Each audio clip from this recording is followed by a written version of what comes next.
पहिला question, which of the following is a This meeting is contradiction, being recorded.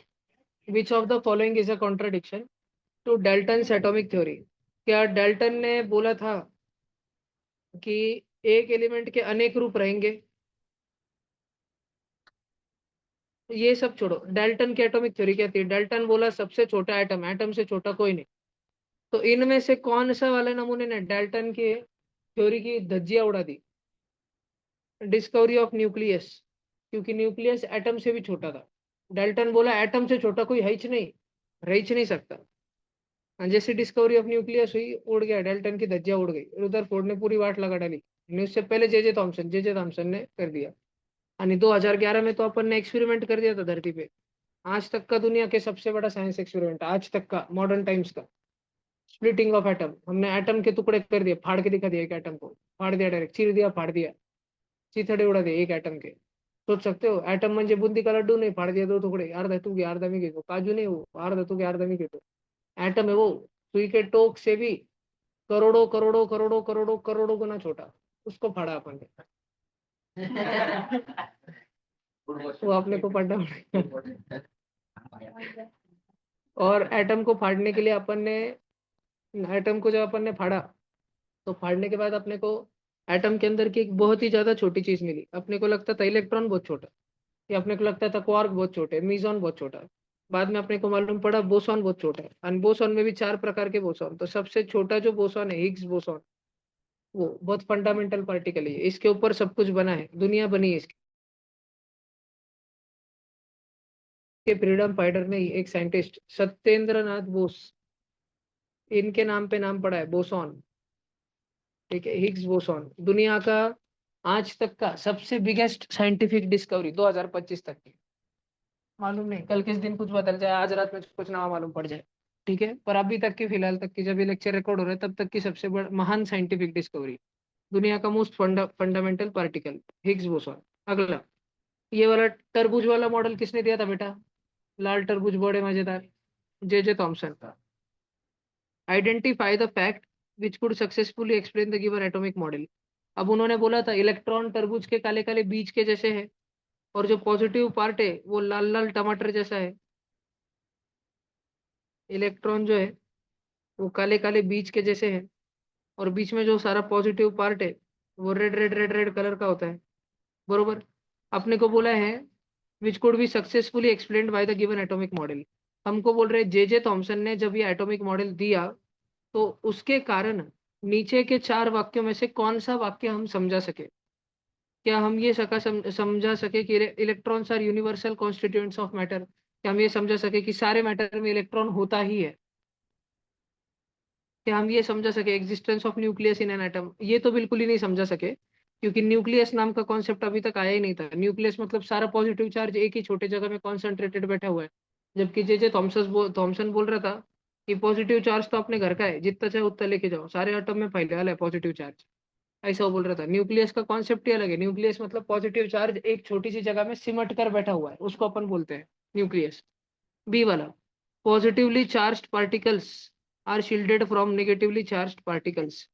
ऐसे positively जितने भी charge particle है वो सारे निगेटिव वालों से सेपरेट करके रखे गए? बिल्कुल नहीं। Positive charge is spread across. ये जे थॉमसन ने तो क्या बोला था, पॉजिटिव चार्ज फैला हुआ है सब जगह पे। अरे तुमको क्वेश्चन भी पढ़ते हो क्या, तुम मंद बुद्धि हो? आइडेंटिफाई द फैक्ट अपने को बोला जा रहा है which could be successfully explained bye given atomic model. नीचे के चार वाक्यों में से कौन सा वाक्य जे थॉमसन ने जो करके बताया है, जो एटॉमिक मॉडल दिया, उसके मदद से समझाया जा सकता है? और पहला दिया है total positive charge is equal to total negative charge. Yes, ये वाला समझाया जा सकता है।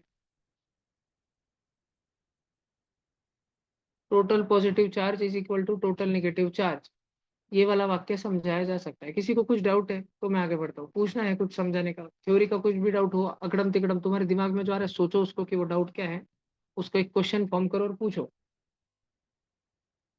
भैया डी क्यों नहीं आएगा?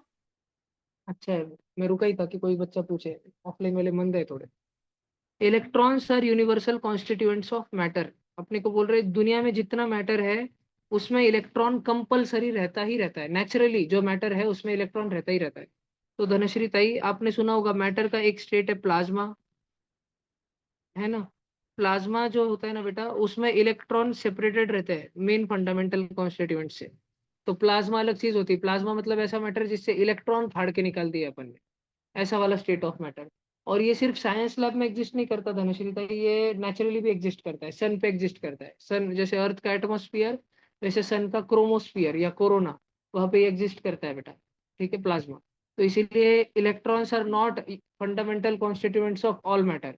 और अगर है भी, अगर वो प्लाज्मा को 1% चीज को अपन इग्नोर मारे, बाकी सब मैटर को देखे भी, तो जे थॉमसन के इस मॉडल से नहीं प्रूव होता था इलेक्ट्रॉन ले भारी, ये नहीं प्रूव होता। लोगों ने पहले ही क्वेश्चन पूछा कि जे थॉमसन ने क्या किया, डाल्टन था, डाल्टन बोला एटम ही है, एटम से छोटा कोई नहीं।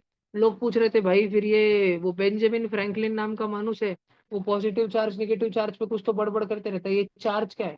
जे तो डाल्टन बोला वो चार्ज मेरे को ना को पूछो, मेरे को एटम के बारे में पूछो, मेरे को इतना मालूम एटम सबसे छोटा है, चार्ज मालूम, चार्ज दूसरा रहता कुछ तो तुमको नहीं मालूम, भागो इधर से। फिर जे थॉमसन क्या कर दिया, जे थॉमसन एटम को और चार्जेस को एक साथ फ्यूज कर दिया, एक ही साथ एक ही एटॉमिक मॉडल में ला लिया। तो लोगों को फिर समझ आया चार्ज क्या होता है, इसकी समझ हमको तब आई।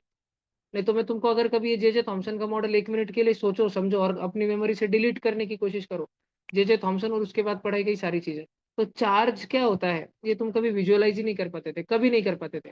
जब रुदरफोर्ड ने बोला कि एटम का मॉडल एक प्लेनेटरी मॉडल के जैसा है, जिसमें सब बीच में बैठा है और सारे इलेक्ट्रॉन एक ही ऑर्बिट में घर घर घर घर घूम रहे हैं, तो तुम्हारे दिमाग में एक संकल्पना बनी, एक इमेजिनेशन बनी। उसके बाद जब नील्स बोर बोला कि पहले ऑर्बिट में 2 इलेक्ट्रॉन, फिर 8 इलेक्ट्रॉन, फिर वगैरह वगैरह इलेक्ट्रॉन, 18 इलेक्ट्रॉन, 2n² इलेक्ट्रॉन, और बीच में एक न्यूक्लियस, तो मालूम है तुम नमूनों के दिमाग में कैसा एक एटम का पिक्चर बनता है। अगर तुमको सही सही दिमाग दिया है, भगवान ने थोड़ा ढंग का दिमाग दिया है काम करने वाला, ठीक है, गंजेड़ी दिमाग है तो कुछ नहीं कर सकते, लेकिन अगर काम का दिमाग दिया है थोड़ा पर, तो तुम्हारे दिमाग में एक ऐसा न्यूक्लियस बनता है, और फिर बहुत सारे शेल्स बनते हैं। अब 3D में बनते होंगे, घर घर इलेक्ट्रॉन घूम रहे होंगे, बूम बूम बूम बूम। ये वाला थोड़ा सा गलत बनता है तुम्हारे दिमाग में। न्यूक्लियस है ना, इत्तू सा रहता है, वो ब्लू कलर का डॉट दिख भी नहीं रहा होगा तुमको, कलर बदलता है, दिख रहा है क्या, वो एक छोटा सा दाना, वो न्यूक्लियस है। और ये K shell, L shell, M shell, ऐसे न्यूक्लियस एकदम छोटा सा रहता है। हमारे सोलर सिस्टम में सन बहुत बड़ा है ना, और प्लेनेट छोटे छोटे। असल जिंदगी में इलेक्ट्रॉन बड़े बड़े प्रोटॉन के मुकाबले। तुमको लग रहा होगा प्रोटॉन बहुत एकदम डॉन, बोले तो डॉन, क्योंकि प्रोटॉन जो है तुमने पढ़ा होगा ना कि mass of proton is almost 1837 times that of mass of electron, सुना होगा ना तुमने। या फिर अपन अप्रोक्सीमेटली बात कर रहे हैं तो mass of proton is approximately 2000 times the mass of electron. तो तुमको लगता है अरे बाप प्रोटॉन कितना वजनदार है भैया, एक प्रोटॉन अगर अपन ने 2000 इलेक्ट्रॉन के ऊपर मार के फेंक दिया तो पूरे इलेक्ट्रॉन ही मर जाएंगे, डायरेक्ट ढेर हो जाएंगे। ठीक है, ऐसे समझ आता है अपने को, दिमाग में ऐसे संकल्पना आती है।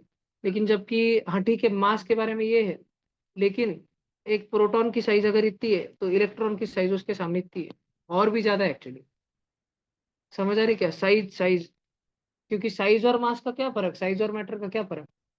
ठीक है, मेरे पास में अब जो बच्चे ज्वेलरी की दुकान पे गए होंगे, मेरे पास में ये अपने आंटी का मोबाइल फोन रखे वाला है ये यहाँ पे ऐसा। अब मेरे पास में अगर इसके आधे साइज का भी सोने का टुकड़ा रहा, ये मोबाइल फोन है सैमसंग गैलेक्सी कोणता तो होगा ये,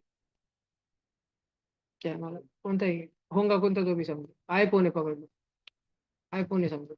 अब ये iPhone 25 है समझो ये, हाँ S25 जो भी होगा ये एक फोन है। ये क्या, हाँ ये जो भी कोई एक फोन है, स्मार्टफोन है। अब इसके आधे साइज का भी अगर गोल्ड का टुकड़ा मेरे पास में एक स्क्वायर पड़े वाला रहा, और मैं दिखाने वाले को दिखा, बोला बोल बेटा कौन सा है भी, तो कोई भी बोलेगा फोन बड़ा है भी। छोटे बच्चे को पूछो एकदम कम समझ ना समझ, वो ज्यादा बड़ा दिख रहा है तो ज्यादा हैवी होगा।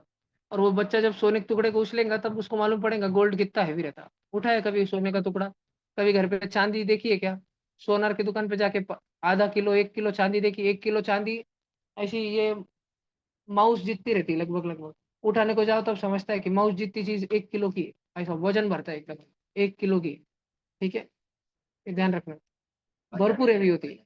हाँ बाजार में चांदी मिलती, अरे हाँ वो 1 किलो का गोला रहता है ना। अच्छा, तो अभी फिलहाल इधर आओ, इधर आओ।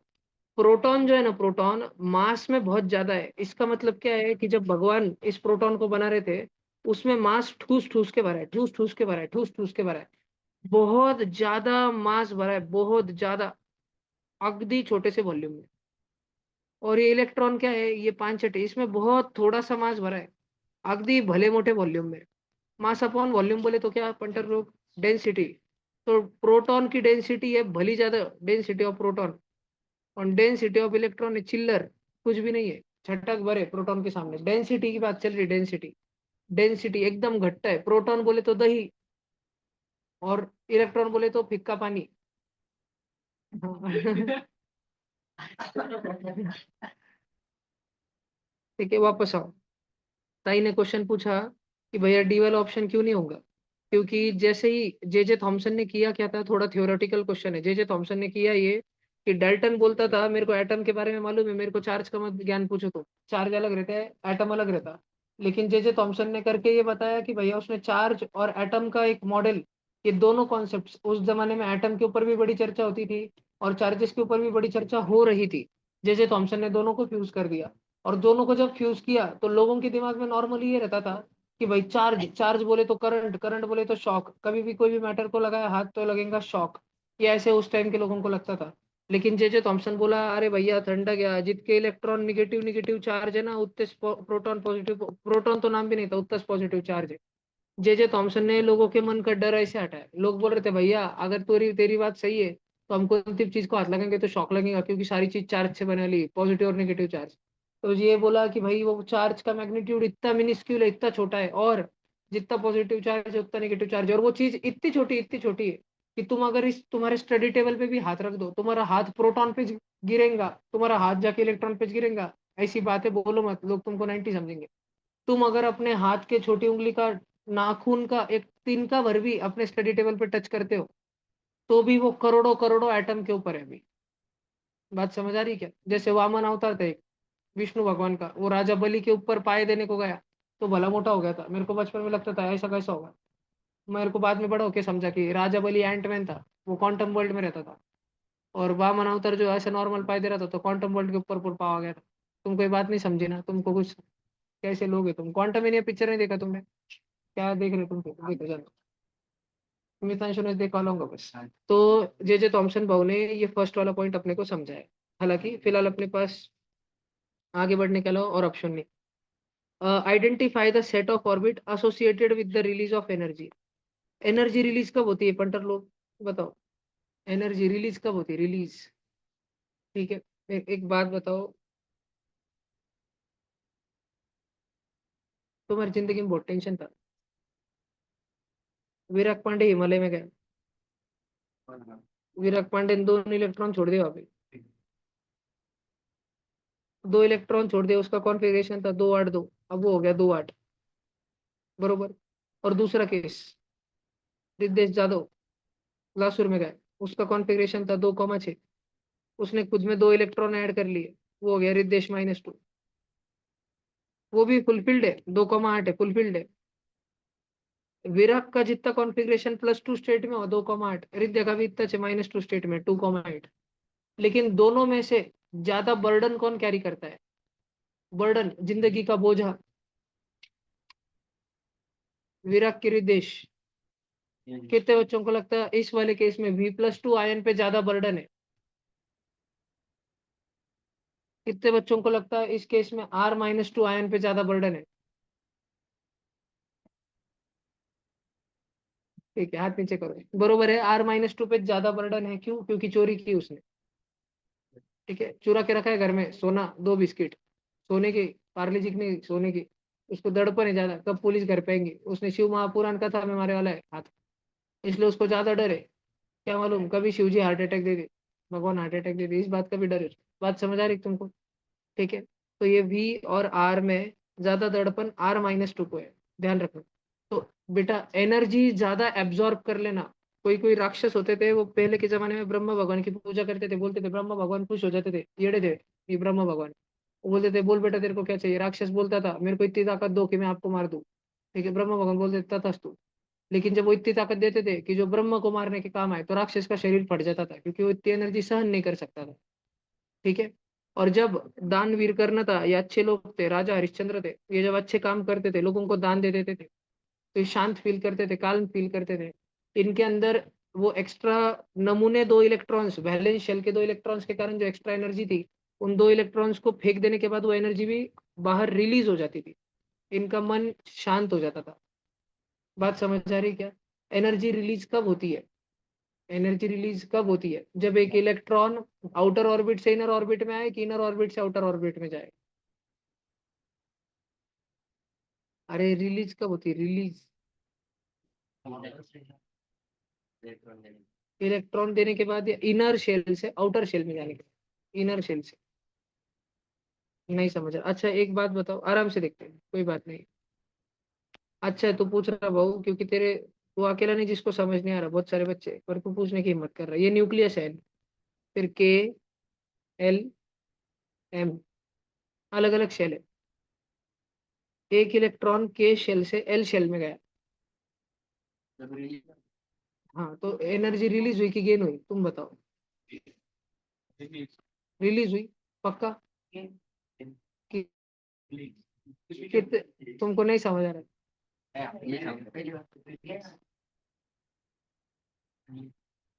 थोड़ा सा दिमाग लगाओ। मैग्नीशियम है, 2 इलेक्ट्रॉन है, 8 इलेक्ट्रॉन है, 2 इलेक्ट्रॉन है।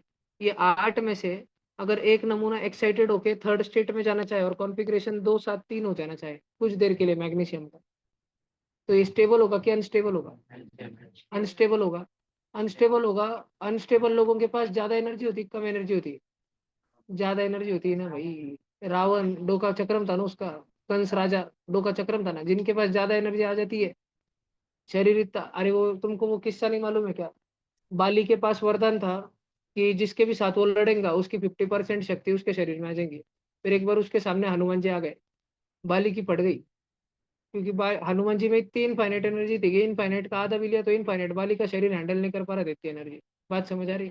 तो मेरे को बताओ, मैग्नीशियम 282 वाला अच्छा लगता, प्यारा बच्चा लगता, 273 वाला?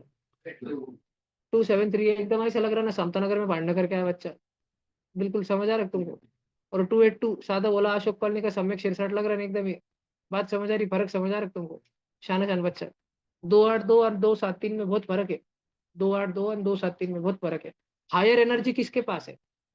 273। तो जब कोई इलेक्ट्रॉन एल शेल से एम शेल बाहर की तरफ मूव करता है, बाहर की तरफ जाने की कोशिश करता है, तो एनर्जी गेन होती है ना। बात समझ आ रहा है? एटम अनस्टेबल होना चालू हो जाता है, एनर्जी बढ़नी चालू हो जाती है। बात समझ आ रही है? पक्का भेजे में बैठ रही है क्या? अब अपन देखेंगे अपने को क्या चाहिए भैया, एनर्जी ज्यादा चाहिए कम चाहिए? Identify the set of orbit associated with release of energy. Energy release हो जानी चाहिए, कम चाहिए अपने को एनर्जी। एनर्जी कम हो जानी चाहिए, एनर्जी रिलीज हो जानी चाहिए। अरे यार क्या हो रहा है?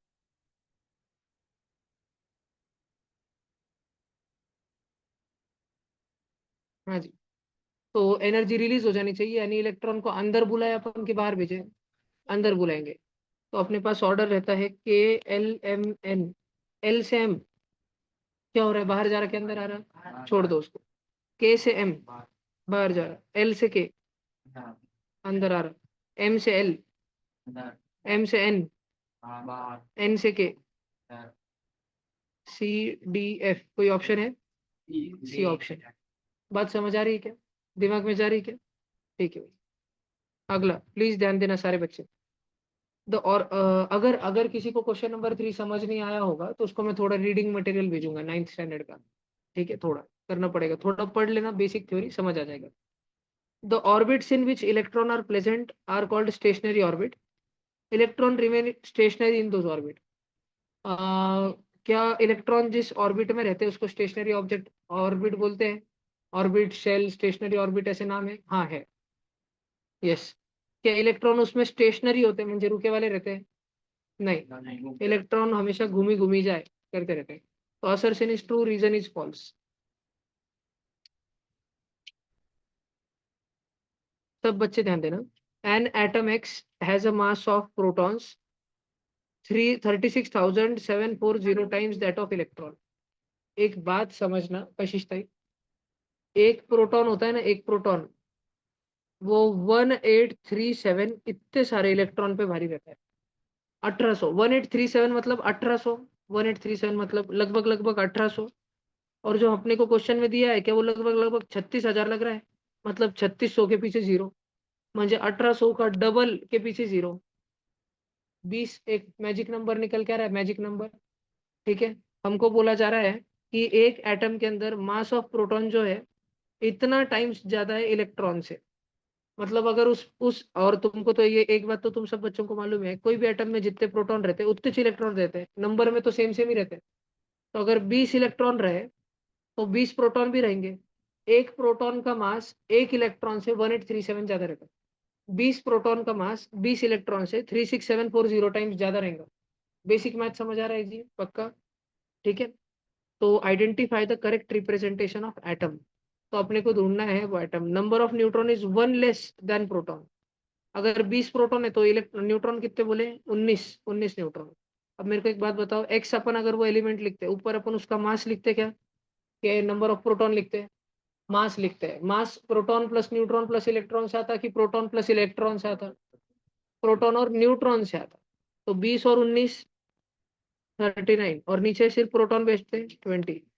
कौन सा है option? Delhi. D option, Delhi. ठीक है जी। मुझे नहीं मालूम तुम में से कि तुमको समझ आ रहा है या नहीं। मुझे तभी समझेगा अगर तुमको नहीं समझ आ रहा है कि तुम पूछो। तुमको नहीं समझ आ रहा तो तुम पूछो, तो मैं समझाऊंगा। और क्या नहीं समझ आ रहा प्रिसाइजली पूछो। ठीक है, टेंशन मत लो, पूछो लेकिन।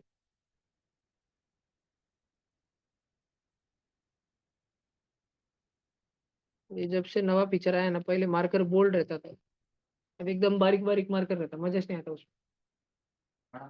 कैसे करूँ?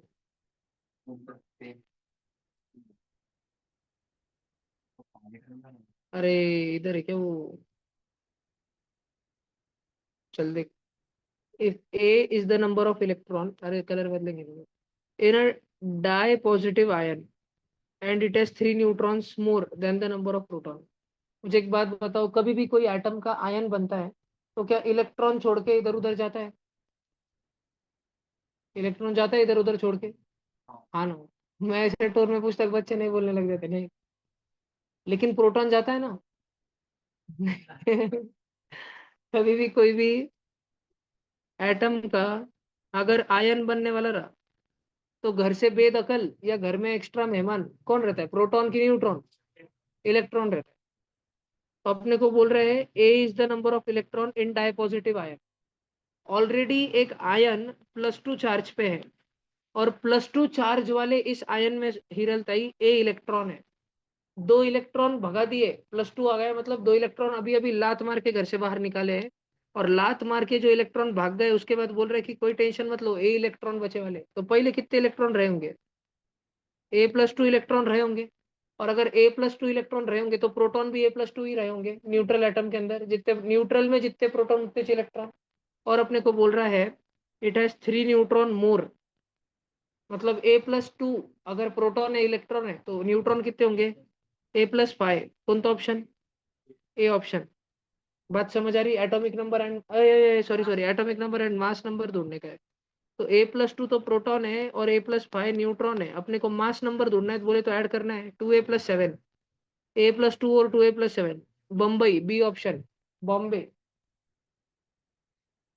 ठीक है, बी ऑप्शन बॉम्बे, A+2 और 2A+7। आई होप सो सबको समझ आ रहा है, पक्का? क्वेश्चन हार्ड नहीं था, तुम्हारा दिमाग हार्ड है। समझ आ रहा है? नहीं समझा क्या? वापस बताता रिद्या में, आराम से देखो, लगेज गड़बड़ न हो। जो क्वेश्चन है उतना समझा था रिद्या। वो बोल रहे एक डाई पॉजिटिव आयन है बेटा। पॉजिटिव मतलब प्लस, डाई पॉजिटिव मतलब +2। जैसे बचपन में तूने मैथ्स में पढ़ा था, मोनोमियल बाइनोमियल ट्राइनोमियल। बाय मतलब दो, डाई मतलब भी दो। ठीक है, तो बोल रहा है एक X+2 आयन है। बेटा रिद्देश, X+2 क्यों रहा होगा? इसको अपन ने पूछा भाई तेरे को गुड़गे से खून क्यों आ रहा? ये बोला क्योंकि मेरे गुड़गे की चमड़ी निकल के भाग गई। सॉरी, इतना डेंजर एग्जांपल देने के लिए सॉरी। एकदम वियर्ड लगता है ना। अरे अरे अरे।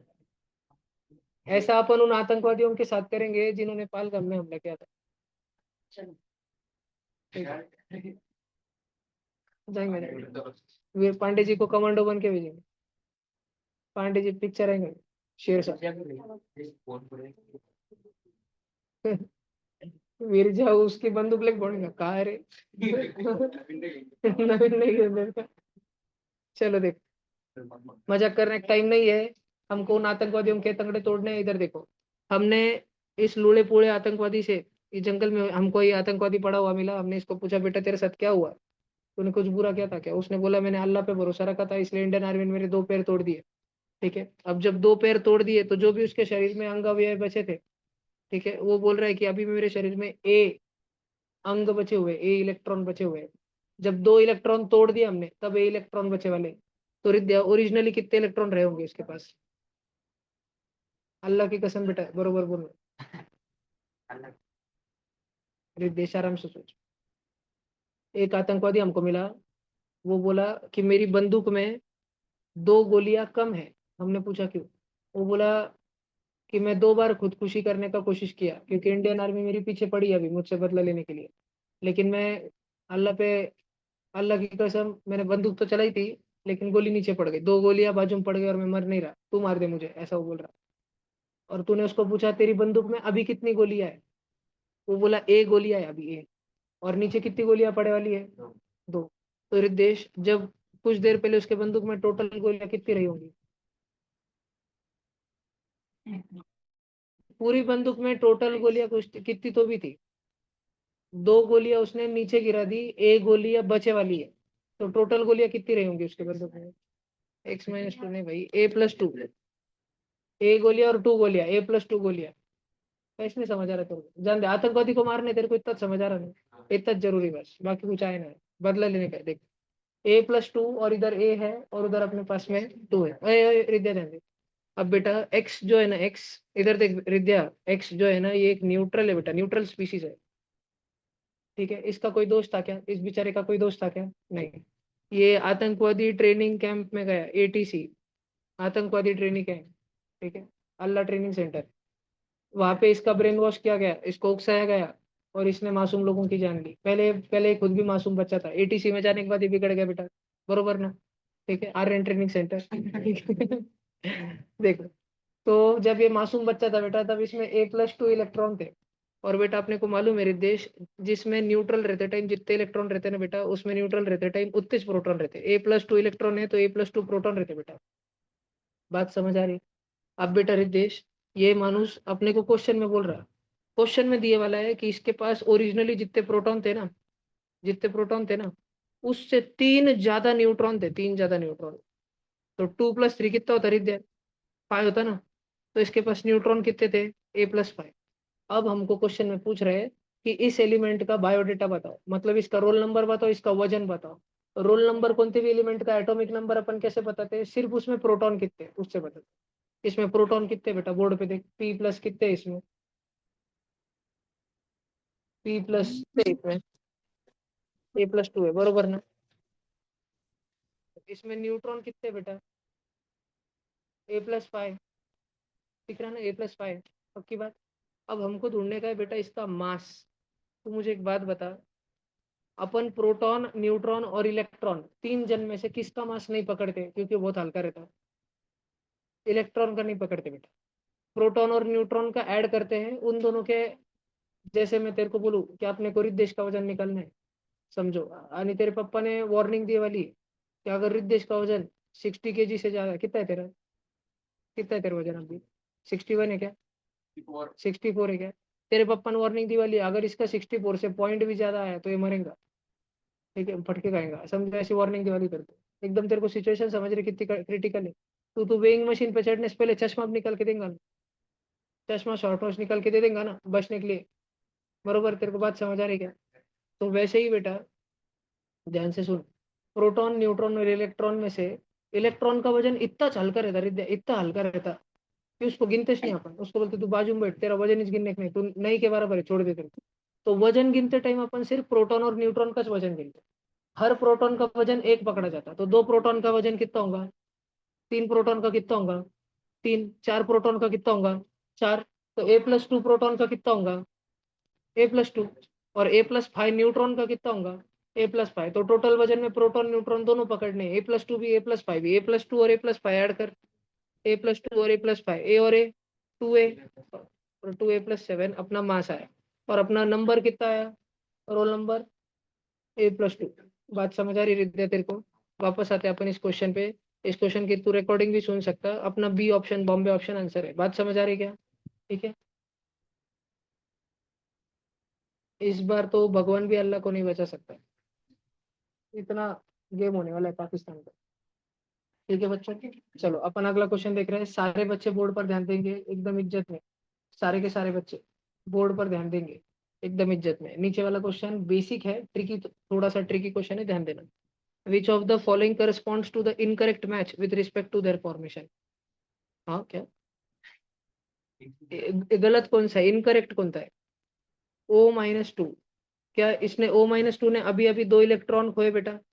नहीं बेटा, ये वो मुस्लिम है जो लोगों का मर्डर करते हैं और बाद में विक्टिम कार्ड प्ले करते रहते हैं कि हाय तोबा, गलती से मर गया, मारना नहीं चाहता था। ठीक है, फिर उसके बाद में N-3 बेटा, क्या इसने 3 इलेक्ट्रॉन गेन किए हैं? क्या इसने 3 इलेक्ट्रॉन ढापे हैं? बरोबर ना, तभी तो माइनस हुआ ना। जिसके घर में इलेक्ट्रॉन आते हैं उसको माइनस लग जाता है ना, बरोबर, ध्यान रखना। उसके बाद में Mg+2 बेटा, मैग्नीशियम+2, क्या इसने 2 इलेक्ट्रॉन अभी अभी खोए हैं? हाँ। और K+, क्या इसने 1 इलेक्ट्रॉन खोया है? नहीं नहीं sorry, gain gain of 1 electron, क्या इसने 1 इलेक्ट्रॉन कमाया है? नहीं। तो अपने को पूछा इनकरेक्ट कौन सा है, गलत झूठ कौन बोल रहा है? ए और के, ये दोनों, AK-47 ये पकड़े गए। ठीक है, ए और D option, A and D option गलत है बेटा। बात समझ आ रही, झूठ बोल रहे हैं वो दोनों जन। ठीक है, पूरी पिक्चर में देखा है, वो 2 जन झूठ बोल रहे थे, तो कैसे उसके कान को बांध के कैसे खींचते हैं, गरम चाय कैसे डालते हैं उसके ऊपर, फिर बरोबर बोलता हूँ। ये वैसे चाहिए, इनसे वैसे ट्रीटमेंट करनी पड़ेगी बेटा। देख रिद्या, टेंशन मत ले बेटा, तू सब बदला लेंगे इंडियन आर्मी। मेरे को मालूम तेरा खून खोल रहा है, बियर बोतल भी खोल रही है, पर तू इधर ध्यान दे। अभी जरूरी है कि तू देश के लिए ध्यान दे। तू इतनी पढ़ाई कर बेटा, इतना होशियार साइंटिस्ट बन, और ऐसा बॉम्ब बना 21 दिन में, एक दिन के 2 सेकंड में पाकिस्तान उड़ा देंगे अपन। तो ध्यान दे बेटा, करेक्ट स्टेटमेंट ढूंढने के आज चलते हैं अपने को। पहला, सनसनी खबर, प्रोटॉन और न्यूट्रॉन साथ में पाए गए। नहीं, proton and neutron correspond to sub atomic particle. क्या इनका मतलब सब एटॉमिक पार्टिकल होता है? क्या ये एटम के भी अंदर वाले पार्टिकल है? हाँ ना भाई, सब एटॉमिक पार्टिकल 3 होते हैं ना, प्रोटॉन, इलेक्ट्रॉन, न्यूट्रॉन। तो क्या प्रोटॉन और न्यूट्रॉन सब एटॉमिक है? वो ये नहीं बोल रहा कि यही सब एटॉमिक है, वो बोल रहा है कि क्या ये दोनों सब एटॉमिक है? हाँ। अपने को करेक्ट करना है क्या? अगर करस्पॉन्ड टू, अच्छा, प्रोटॉन और न्यूट्रॉन, सिर्फ और सिर्फ प्रोटॉन और न्यूट्रॉन क्या होते हैं? न्यूक्लियॉन। ठीक है, प्रोटॉन, इलेक्ट्रॉन, न्यूट्रॉन तीनों भी रहे तो सब एटॉमिक पार्टिकल, और सिर्फ प्रोटॉन और न्यूट्रॉन रहे तो न्यूक्लियॉन। कोई ऑप्शन है जिसमें न्यूक्लियॉन की बात की जा रही है? A और D। उसके बाद में बात करते हैं, रुदरफोर्ड ने अपने थ्योरी में प्रपोज किया था स्टेशनरी ऑर्बिट। हाँ, रुदरफोर्ड ने स्टेशनरी ऑर्बिट के बारे में तो कुछ बोला ही नहीं था। रुदरफोर्ड ने मेन चीज, पहली बार जिंदगी में रुदरफोर्ड ने नई चीज क्या ली, जिसने जे थॉमसन के पैर के नीचे से जमीन खिसका दी? न्यूक्लियस। क्योंकि जे थॉमसन सबको घूमते फिर रहा था, लाल तरबूज बड़े मजेदार। आणि उसके बाद ये आया डायरेक्ट, ये बोला अरे भैया लाल तरबूज जान दे, काउट के जैसा खाली पूरा इलेक्ट्रॉन, पूरा एटम। ठीक है, बस बीच बैठा वाला है बीच में, न्यूक्लियस। तो उसने न्यूक्लियस का कॉन्सेप्ट इंट्रोड्यूस किया। तो एक तो ए ऑप्शन गलत हो गया, बी गलत हो गया, सी तो ताज गलत है, डी ऑप्शन बचा, पर स्टिल अपन भगवान के लिए सॉरी कर लेते। Isotope differ in the number of proton, क्या प्रोटॉन का फर्क होता है? नहीं। अगर किसी में प्रोटॉन का फर्क हो गया ना बेटा, तो वो एलिमेंट ही अलग अलग होता है। जब अपन बात करते हैं क्लोरीन के, दो दो आइसोटोप, Cl35 एंड Cl37, तो दोनों तो है तो क्लोरीन ही ना। क्लोरीन क्लोरीन है म्हणजे दोनों में 17 17 प्रोटॉन है बेटा, प्रोटॉन सेम रहते हैं, आइसोटोप में प्रोटॉन सेम रहते हैं। तो isotope differ in the number of neutron.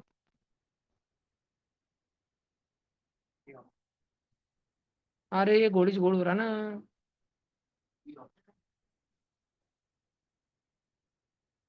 तो ये ए और बी में जा रहा है, भला देखते हैं अपन। Isobar possess the same number of neutron. Isobar में उतने उतने न्यूट्रॉन रहते हैं जिनका मास सेम सेम रहता, मास सेम सेम, एलिमेंट अलग है लेकिन मास सेम सेम। बड़े ध्यान से सुनना, एक एग्जांपल बताता है। एर्गॉन, जिसका एटॉमिक नंबर है 18, और कैल्शियम जिसका एटॉमिक नंबर है 20, इन दोनों का मास रहता है 40। रिद्या, अभी अभी हमने पढ़ा बेटा 2 मिनट पहले, प्रोटॉन, इलेक्ट्रॉन, न्यूट्रॉन में से कौन ऐसा है जो एक एलिमेंट के मास में फर्क नहीं गिरा था? रिद्या, इलेक्ट्रॉन को इग्नोर मार सकते हैं। मैंने जो बताया 18 और 20, ये दोनों क्या है? Proton proton. तो बेटा, और अगर इनका मास 40 40 है, तो मुझे बताओ एर्गॉन में न्यूट्रॉन कितने रहे होंगे एर्गॉन में? 22 न्यूट्रॉन रहे होंगे, 22 और 18 मिलके 40 हुआ होगा ना। यानी 20 में 40 बनाने के लिए 20 न्यूट्रॉन रहे होंगे। अब ये दोनों के दोनों आइसोबार है। आइसोबार बोले तो जिनका मास होता है सेम, एलिमेंट अलग लेकिन मास होता है सेम। तो क्या इनमें सेम नंबर ऑफ न्यूट्रॉन है? क्या 22 यानी 20 नीचे लाल कलर में लिखा वाला सेम सेम है? नहीं। तो क्या सेम सेम क्या रहता फिर? Isobar possess the same number of mass nucleon, same number of nucleon. 40 उनका मास सेम है ना। मास किससे आता? प्रोटॉन न्यूट्रॉन से आता ना। तो उनमें मिलजुल के प्रोटॉन न्यूट्रॉन मतलब न्यूक्लियन सेम सेम रहते हैं। लास्ट ऑप्शन न्यूक्लियन किस में है? बी। बी ऑप्शन जो अभी तक अपने को किसी को लग भी नहीं रहा था वो आंसर बनते टाइम दिख रहा। बहुत गुड़ हो रहा बाबा, मेरे को तो भरोसा नहीं आ रहा भैया। मेरे को तो पूरे ऑप्शन गलत लग रहे हैं। तो अपन लास्ट अपना डी फोर्थ वाला कंक्लूजन एकदम बरोबर है कि अपना न्यूक्लियन है। तो अपन अभी चेक करते हैं वापस से 1 2 3 के लिए। बी वाले ऑप्शन के हिसाब से सब बच्चे देखना, proton and neutron together correspond to mass number. हाँ ठीक है, क्या प्रोटॉन और न्यूट्रॉन मिला के मास नंबर बनाते हैं? चलता है, वैसे उनको न्यूक्लियन भी बोला जा सकता है लेकिन ठीक है मास नंबर। सेकंड वाला Rutherford propose the concept of nucleus, बरोबर न्यूक्लियस के बारे में रुदरफोर्ड ने बताया था, स्टेशनरी ऑब्जेक्ट तो बताया नहीं था। Wrong, they differ in the number of neutron, तो बरोबर, तो बी ऑप्शन हो रहा है भैया इसका। Moral of the story is, कोई भी क्वेश्चन को जल्दबाजी में दो ऑप्शन और दो स्टेटमेंट पढ़ के टिक मत मार दिया करो, तीसरा चौथा पढ़ लिया करो। ठीक है, ये क्वेश्चन अगर तुम्हारे पास नोटबुक में लिखित में होता, लिखेंगे नहीं टाइम वेस्ट जाएगा, लेकिन अगर ये पहले से तुम्हारे पास लिखित में होता ना, मैं इसको स्टार मार्क करा देता। ये रिवीजन के लिए बहुत अच्छा क्वेश्चन है, रिवीजन के लिए। आज से 3 महीने बाद जब ये असाइनमेंट तुम अपने हाथ में उठाओ, तो अभी तक तो दो ही क्वेश्चन है जो तुम रिवाइज मारना। एक है क्वेश्चन नंबर 8 और एक है कॉन्सेप्ट के हिसाब से क्वेश्चन नंबर 3। क्वेश्चन नंबर 3 और क्वेश्चन नंबर 8 ये दो ही क्वेश्चन है जो मैं इनकरेज करूंगा कि तुम इनको रिवाइज मारो। बात समझ आ रही तुमको? विराज तू कब आया भाई? अब भी आया तू? पहले से आया वाला है क्या? विकास ने भाई धूम त्रिक जस्ट चुपयाल तो एकदम।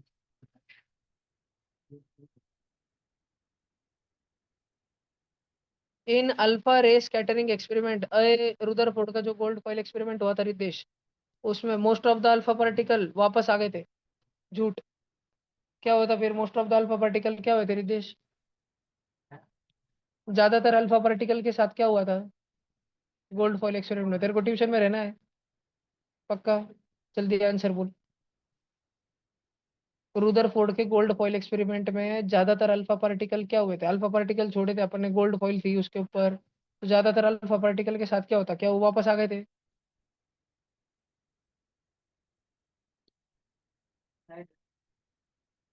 ज्यादातर मैक्सिमम अल्फा पार्टिकल के साथ क्या हुआ था? जी समय सिखाते तेरे को साले, कुछ तो शर्म कर। तेरे पीस में 10 20 गरीब बच्चे सीखेंगे, पूरी बैच सीख लेंगे तेरे पीस में। फिर चलो देखो ध्यान से, टेंशन मत लो। वो ले रहा हूँ, वो भी नहीं ले रहा, जान। Most of the alpha particle were completely rebound, गलत। The entire positive charge is concentrated in small central part known as nucleus, बिल्कुल true. Assertion is false, reason is true. Question number 9 का दिल्ली आंसर आ रहा है। बात समझ आ रही सब बच्चों को? ठीक है, आई होप सो कि सब बच्चे ध्यान दे रहे हैं और सबको थोड़ा थोड़ा समझ आ रहा है। ऑनलाइन वाले बच्चे भी सब कैमरा ऑन करके बैठे हैं, ऐसे में पकड़ के चलता हूँ।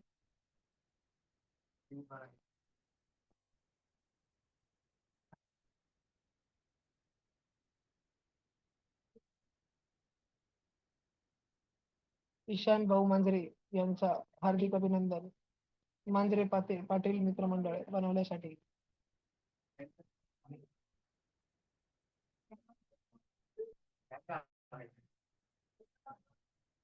रिद्धेश, हमारे गली में एक सावड़ा नाम का बच्चा रहता, वो ये साल 9वीं में जा रहा, 9वीं में। उसको भी अगर मैं गोल्ड फॉइल एक्सपेरिमेंट सिखाता था ना, वो बरोबर आंसर देता था बेटा, 1 साल बाद भी। इतनी मेमोरी उसकी। तू जी समझा के नहीं दे पा रहा बेटा।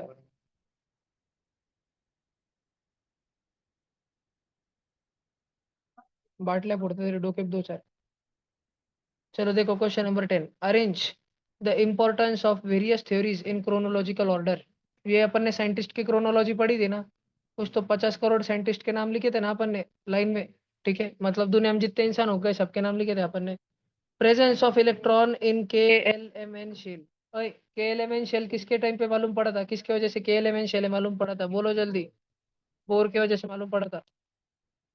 Combination of atom in simple numerical ratio, atoms combine in simple whole number ratio, ये बहुत पहले मालूम पड़ा था। लॉ ऑफ कांस्टेंट प्रोपोर्शन, याद है क्या? लॉ ऑफ कांस्टेंट प्रोपोर्शन ये भलता पहले मालूम था, वो लेवोइजर उनके टाइम पे, father of chemistry and mother of biology उनके टाइम पे।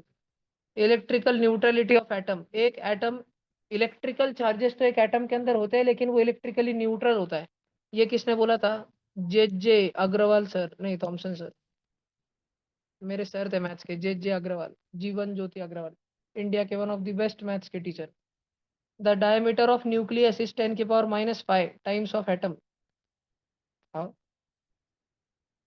हाँ, ये भी तो अपने को भलता बाद में मालूम पड़ा, डायमीटर ऑफ न्यूक्लियस, न्यूक्लियस नहीं नहीं नहीं नहीं नहीं, टाइम द एटम, ये अपने को मालूम पड़ा था रुदरफोर्ड के टाइम पे।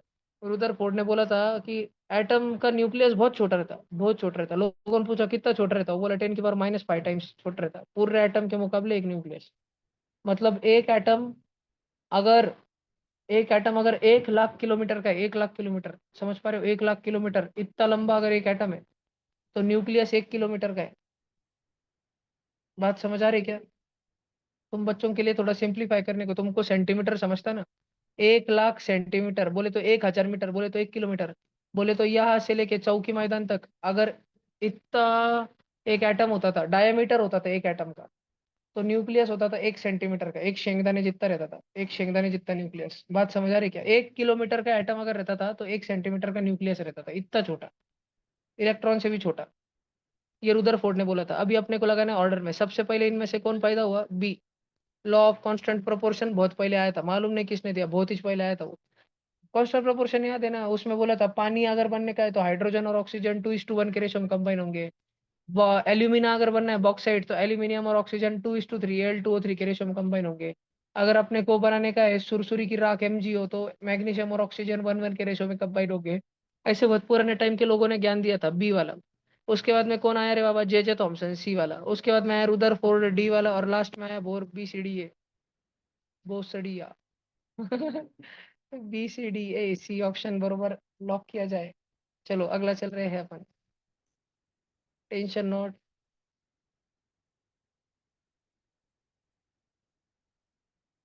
मुझे मालूम है तुम सब बच्चे बहुत सभ्य हो, तुम एकदम शाने शाने रहते हो। पांडे जी को तो एक भी गाली नहीं आती है। पांडे जी को तुम सब बच्चे मिलकर बिगाड़ने की कोशिश कर रहे हो, और पांडे जी का भी नहीं बिगड़ेंगे। पांडे जी बहुत शाने शाने हैं। देखो, arrange the following pair in order of metal, non metal, noble gas, isotope और आइसोबार। सबसे पहले अपने को अपन एक आइसोबार की जोड़ी ढूंढ लेते भाई। आइसोबार बोले तो वजन सेम सेम रहने को ना, ऊपर का आंकड़ा सेम सेम रहने को ना। किधर दिख रहा है? आइसोबार मेरे को ए ऑप्शन में दिखा भैया, म्हणजे ए ऑप्शन सबसे लास्ट होने को ना। बोले तो बी और डी ऑप्शन नीचे का कट गया, क्योंकि ए और सी ऑप्शन में ए लास्ट लास्ट में है। पीछे वाले नमूने ध्यान दो आगे। उसके बाद में अपने को ढूंढने के आइसोटोप। आइसोटोप बोले तो सेम एलिमेंट, बोले तो नीचे वाला सेम सेम। बोले तो सी ऑप्शन भैया, सी वाला ऑप्शन होना चाहिए। अरे यार वो भी सेम सेम है। अब अपने को देखने क्या है उसके बाद? Noble gas, noble gas. भाई नोबल गैस, अब नीचे के देखो भैया। नोबल गैस 10 बोले तो नियॉन 2,8, और 18 बोले तो एर्गॉन 2,8,8। तो बी वाला है नोबल गैस, बी वाला आना चाहिए भैया। तो ए और सी ऑप्शन में से बी किधर आता पहले? A option, EDBCA। पक्का बात समझ आ रही? चलो इधर देखो भैया, अपने पास एटॉमिक नंबर दिया है, ratio of electron in penultimate to valential. Penultimate नाम का ये नाम मैंने तुमको भलता पहले सिखाया था क्या तुम्हारे बैच को? नहीं, ये मैंने 2022 में सिखाया था, पेनल्टीमेट। अरे यार यार राइट। ठीक है, 21 अपन सबसे पहले सबका क्या करते हैं? इलेक्ट्रॉनिक कॉन्फ़िगरेशन लिखते हैं। तुमने लिखा था, एक बार की बात है, तुमने लिखा था इलेक्ट्रॉनिक कॉन्फ़िगरेशन सबका? नहीं लिखा था तुमने? सबसे पहले अपन बात करते हैं 21 नंबर का, वो रहता है 2, 18, 19, 1। 2, 8, 19, 1। नहीं नहीं नहीं, सॉरी मैंने गड़बड़ बोल दिया। वो रहता है उसका इलेक्ट्रॉनिक कॉन्फ़िगरेशन रहता है 2891। 30 नंबर का रहता है 2 8 18, कितना हो इधर तक एडिशन, 28 2। उसके बाद में 20 नंबर का इलेक्ट्रॉनिक कॉन्फ़िगरेशन रहता है 2 8 8 2। 19 नंबर का रहता है 2 8 8 1। और 18 नंबर का रहता है 2 8 8। अपने को पूछे वाला है भैया, क्या पूछा है, वर्कशीट है किसके पास ऊपर? अरे 2 8 9 एक एडिशन नहीं बैठ रहा क्या? बीसी से एडिशन हो रहा क्या उसका? एक मिनट रुको, 2 8 8 2 हो रहा था ना वो। 2 8 9 2 है भैया, 2 8 9 2 ऊपर वाला बस। 2 8 8 1 2 8 8। अब मेरे को बताओ, अपने को रेशो किस चीज का पूछा है? मेरे को दिख नहीं रहा स्क्रीन पे, तुम बताओ वर्कशीट में पढ़ के। पेन अल्टीमेट का, तो वैलेंस शेल। पहले पेन अल्टीमेट पूछा ना। वैलेंस शेल मतलब आउटर मोस्ट शेल, आणि पेन अल्टी वैलेंस शेल मतलब आउटर मोस्ट शेल या अल्टीमेट शेल। अल्टीमेट सबसे फाइनल, सबसे लास्ट में जो आएगा वो अल्टीमेट शेल, वैलेंस शेल सबसे लास्ट में जो आएगा। सबके लास्ट इलेक्ट्रॉन कितने हैं? 2 2 2 1 8। ये वैलेंस शेल है। आणि पेन अल्टीमेट मतलब जो वैलेंस शेल से एक पहले आता, पहले वाले का रेशो कितना है? 9:2। फिर है 8:2, मतलब 4:1। फिर 8:2, नहीं नहीं सॉरी, फिर है 18:2 है दूसरे वाले में, 18:2। 18:2 बोले तो 9:1। फिर उसके 4:1, 8:1, 8:8, 1:1। तो 9:2 ऑप्शन है क्या पहले का? चेन्नई। फिर 9:1 ऑप्शन है क्या? ई। फिर 4:1 ऑप्शन है क्या? बॉम्बे। 8:1 ऑप्शन है क्या? आगरा। और 1:1 ऑप्शन है क्या? दिल्ली। बरोबर, तो अपने आंसर आ गए चेन्नई। ए ऑप्शन है, हाँ चलो। बात समझ आ रही है? आगे से सब बच्चे ध्यान रखेंगे, बैलेंस शेल बोले तो अल्टीमेट शेल, और पेन अल्टीमेट बोले तो second last shell. Second last, सब बच्चे ध्यान रखेंगे।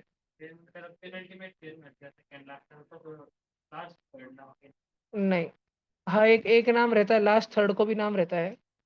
शायद अल्ट्रा पेन अल्टीमेट की ऐसा कुछ नाम है, वो मेरे को याद आ गया, मैं बता दूंगा तुमको, या पेपर में आ जाएगा तुमको डायरेक्ट। समजून घ्यायचं देवाच राहतं. अल्टिमेट बोले तो व्हॅलेंस, पेन अल्टिमेट म्हणजे एक फर्स्ट शेल बोले तो first shell, inner shell, core shell. Core shell सबसे अंदर वाले को बोलते हैं, ठीक है। The geometric representation of certain species is given below. एकच मिनट भैया, एकच मिनट। 16 प्रोटॉन है, 17 न्यूट्रॉन है। इलेक्ट्रॉन काउंट करो कितने, 2 है। फिर 8 है क्या? है। लास्ट शेल में 1 2 3 4 6 है, 2 8 6। बोले तो 16 6, ये न्यूट्रल स्पीशीज है, मतलब 16 प्रोटॉन और 16 इलेक्ट्रॉन। ये ऑक्सीजन है क्या? नहीं, ये सल्फर है, sulphur. After its atomic number increase by 3 unit, अगर 3 से एटॉमिक नंबर बढ़ा देंगे, 16 + 3 19। तो ये क्या बन जाएगा? 19 पे कौन रहता है? Potassium. The valence shell becomes the penultimate shell. तो सबसे बाहर वाला जो शेल होगा वही सेकंड लास्ट शेल हो जाएगा। हाँ हाँ, अभी जो वैलेंस शेल है, अभी वैलेंस शेल कौन सा है? 3 नंबर का, KLM, एम तक ही है ना। तो अगर 3 से बढ़ा देंगे तो 19 हो जाएगा उसका। अगर तो 19 वाले का तुम बच्चों को कहते हैं ना, 2,8,9 नहीं होता है, 2881 होता है। तो 1 वाला वैलेंस शेल हो जाएगा। तो अभी जो थर्ड नंबर का शेल है KLM, एम पेनल्टीमेट हो जाएगा क्या? क्योंकि एम के अलावा एक एक शेल एक्स्ट्रा जाएगा। बात समझ आ रही है? फर्स्ट क्वेश्चन का एक्सप्लेनेशन ये है, फर्स्ट ऑप्शन का, कि भाई वैसे तो KLM एम शेल में 18 इलेक्ट्रॉन भी बैठ सकते हैं, लेकिन जो एलिमेंट का एटॉमिक नंबर Z19 रहता है ना, उसका इलेक्ट्रॉनिक कॉन्फ़िगरेशन 289 नहीं रहता, उसका कॉन्फ़िगरेशन 2881 रहता। फिलहाल जो एलिमेंट हमारे सामने शो किया है वो 286 है। मतलब KLM एम शेल इसका 6 नंबर से 6 इलेक्ट्रॉन वाला लास्ट शेल है। अभी जो अभी जो वैलेंस शेल है, अभी जो वैलेंस शेल है वो 6 वाला है, एम शेल। और एम शेल थोड़ी देर में पेनल्टीमेट बन जाएगा क्या, कि जब उससे भी आगे एक इलेक्ट्रॉन रहेगा। बात समझ आ रही है क्या? बात समझ आ रही है क्या? पक्की बात। अगला, the outermost shell can accommodate 12 more electron. क्या सबसे अभी फिलहाल जो बाहर वाला शेल है 286, क्या वो 12 और इलेक्ट्रॉन ले सकता है? हाँ ले सकता है, कैपेसिटी तो 18 की है, तो 12 और ले सकता है। बरोबर है बी वाला, अपने को रॉन्ग ढूंढने का है क्या? ए भी बरोबर, बी भी बरोबर। The anion formed from it has configuration of neon. इससे जो एनायन बनेगा 286 का एनायन बनेगा, 2 इलेक्ट्रॉन ढापेंगे ना ये, तो 288 बन जाएगा। S-2 सल्फर सल्फाइड आयन बनेगा ना, 288। एर्गोन है क्या? एर्गोन, एर्गोन है नहीं है, तो ये नियॉन है क्या? नियॉन नहीं है, सी वाला कट, सी वाला रॉन्ग ऑप्शन है। बात समझ आई क्या? ये क्योंकि नियॉन 2,8 रहता है बेटा, और एर्गोन 2,8,8 रहता। बात समझ आ रही? बेसिक्स केमिस्ट्री एकदम, ये पहली वे दूसरी में पढ़ते रहते। 14 नंबर का, which of the following number does not respond to maximum number of electron in Bohr's orbit. Bohr के ऑर्बिट में 2n² था, सबसे पहले 2 से डिवाइड मारो। 32 का 16, 36 का 18, 72 का 36, 98 का 49, कौन सा वाला स्क्वायर नहीं आ रहा? बी वाला ऑड मैन आउट, खत्म। An atom of element x loses an electron, एक इलेक्ट्रॉन चुकाया उसने, एक इलेक्ट्रॉन चले गया बेटा उसको धोखा देके, तो उसको स्टेबल ऑक्टेट मिला। Y also loses 2 electron, X ने छोड़ दिया एक इलेक्ट्रॉन तो एक्स प्लस बन गया होगा, वाई ने छोड़ दिए दो दो इलेक्ट्रॉन रिख दिया तो वाई +2 बन गया होगा। However resultant ion of Y does not possess an octet. हाँ, लेकिन जो वाई का, वाई नाम का एक एलिमेंट है, वो अपने 2 इलेक्ट्रॉन छोड़ देता, उसका +2 आयन बनता। लेकिन y+2 आयन जो बना उसका ऑक्टेट नहीं है, उसके पास फुलफिल्ड ऑक्टेट नहीं है अभी भी, 2 इलेक्ट्रॉन जाने के बाद में भी। इसमें अपने को एसपीडीएफ वाला कॉन्सेप्ट लगेगा। पढ़ा है एसपीडीएफ तुमको नवी में? 1s 2s 3s 3p 2p। हाँ हाँ, नहीं नहीं बोल रहे तुम पे। चल पांगो, कभी अरे पांगो बोले तो मैंने पढ़ा है वाला है ऐसा बोल रहा है। बर जान दो, तुम टेंशन मत लो। तो अपने को एक्स वाला एक इलेक्ट्रॉन छोड़ के स्टेबल होगा ना, 19 वाला जो है, 19 वाला, वो 2 8 8 1 रहता है, एक इलेक्ट्रॉन छोड़ के ऑक्टेट बनेगा भाई का? बनेगा। 20 वाले का 2 8 8 2, एक एक इलेक्ट्रॉन छोड़ेगा क्या? नहीं, बी ऑप्शन कट। 3 वाला 2 1, एक ऑक्टेट एक छोड़ के ऑक्टेट बनेगा क्या? नहीं, डुप्लेट बनेगा, सी ऑप्शन कट। तुझे डुप्लेट ऑक्टेट नहीं मालूम क्या? अच्छा गौरया, एक बात बता, किसी के पास 3 इलेक्ट्रॉन है तो तुझे इतना समझता है उसका इलेक्ट्रॉनिक कॉन्फ़िगरेशन 2 1 है। तो अपने को अगर एक इलेक्ट्रॉन भगा दिया अपन ने तो 2 बचेगा, 2 ऑक्टेट रहता क्या? ऑक्टेट, ऑक्टेट, ऑक्टोपस, ऑक्टेगॉन, नहीं ना, डुप्लेट है, डुप्लेट। बरोबर क्या? अपने को ऊपर बोल रहा क्वेश्चन में, एक्स लूजेस 1 इलेक्ट्रॉन, एक्स का एक इलेक्ट्रॉन चले गया और उसको स्टेबल ऑक्टेट मिल गया। तो सी, हाँ तो सी और बी नहीं होगा। और 29 वाला कॉपर रहता है भाई, कॉपर का कॉन्फ़िगरेशन बोलो मेरे को, 2 8 18 1 है शायद। और 2 8 18 1 है पक्का, 2 8 18 1 है पक्का। तो उसने एक छोड़ दिया तो उसका ऑक्टेट बनेगा क्या? नहीं बनेगा। तो A option is the answer. ये एलिमिनेशन से सॉल्व हो गया ये वाला क्वेश्चन। फाइनली ये वर्कशीट खत्म हुई अपनी। अब कल सुबह अपन मिलेंगे। ये वाली केमिस्ट्री की वर्कशीट में तुमको बहुत सारे डाउट होंगे, आई प्रोबेबली अज्यूम कि तुमको, टेक फॉर गारंटी कि तुमको बहुत सारे डाउट होंगे। प्लीज इसको वापस सॉल्व करना, मैं आंसर की भी डालता हूँ। कोई एक आधा अपन ने गलत सॉल्व कर दिया होगा तो मेरे को बोलना, रेक्टिफाई करेंगे, उसकी थ्योरी सीख लेंगे, ठीक है? और डाउट्स